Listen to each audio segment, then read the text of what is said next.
গ্রাম বাংলার লৌকিক দেবদেবীর অন্ত নেই। গ্রামের পথে ঘাটে, বিশাল প্রান্তরে, শস্যক্ষেত্রে অথবা জটাজুটোধারী কোনো বটবৃক্ষতলে আসন পাতেন গ্রামের এই সব দেবদেবীরা। পুরাণ বর্ণিত দেবদেবীর তালিকায় হয়তো এদের দেখতে পাওয়া যাবে না। কোথাও এরা সাড়ম্বরে প্রতিষ্ঠিত, আবার কোথাও বা সমাজের নিম্ন স্তরে উকিঝুঁকি দিয়ে প্রবেশ করে স্থানীয় রীতিতে পূজার্চনায়, নানা জাতীয় বিশ্বাসে ও সংস্কারে প্রতিষ্ঠা লাভ করে থাকেন। পরবর্তীতে উচ্চবর্ণের মানুষের দ্বারা নিয়ন্ত্রিত হলে ব্রাহ্মণ পুরোহিতের পূজার্চনার মধ্যে দিয়ে সেই লৌকিক দেবদেবীর পৌরাণিকত্ব প্রাপ্তি ঘটে। ঠিক এমনটাই ঘটেছিল বাবা বড় কাছারির মন্দিরের ক্ষেত্রে। দক্ষিণ ২৪ পরগনার এই ঝিকুরবেড়িয়া গ্রামটি একসময় গোবিন্দপুর সুতানুটির জমিদার সাবর্ণ রায়চৌধুরীদের তালুকের অন্তর্গত ছিল। জনশ্রুতি রয়েছে যে বহু বছর আগে এখানে এক জঙ্গলের মাঝে এক শ্মশান ছিল। এই শ্মশানে নাকি গভীর রাতে স্বয়ং শিবশম্ভু ভূতনাথ বেশে বিচার সভা বসাতেন। সে কারণেই স্থানটিকে এখনো অনেকে ভূতের কাছারিও বলেন।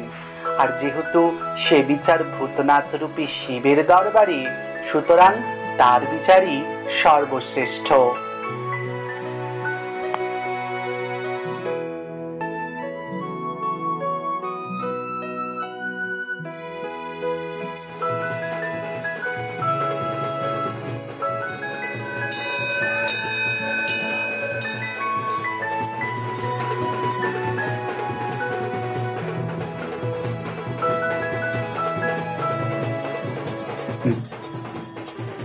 প্রতি শনি ও মঙ্গলবার বেশ ধুমধাম সহ পূজা হয় এই বড় কাছারিতে।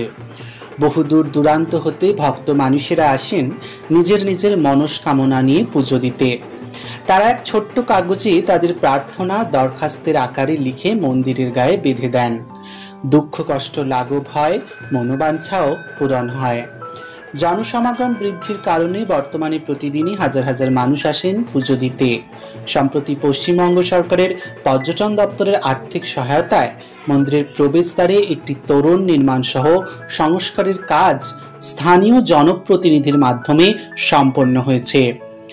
আসল পূজাস্থান তথা মন্দিরটি সামান্য বেদি বা মঞ্চের আকারে হলেও তোরণটি নির্মাণে বাংলার চারচালা স্থাপত্য রীতিকে ব্যবহার করা হয়েছে বড় কাছারির এই মন্দিরে।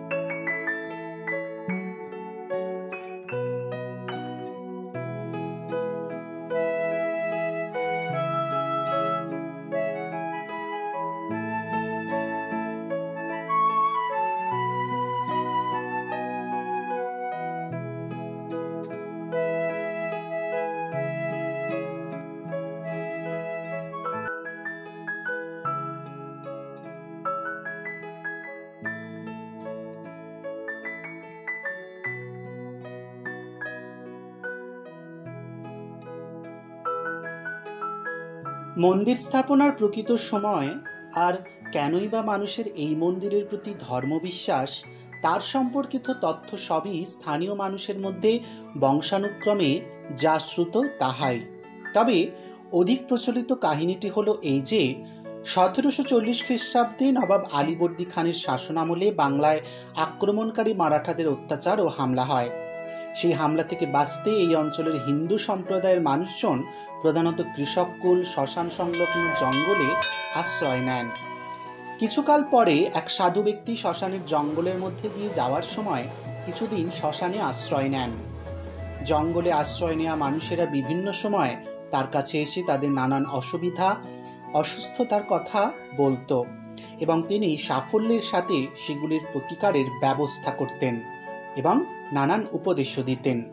নানাভাবে উপকৃত হতে থাকেন স্থানীয়রা। ফলস্বরূপ বাকসিদ্ধ সেই সাধু পুরুষ তাদের কাছে ভূতনাথের প্রভৃত হিসাবে গণ্য হতে থাকেন।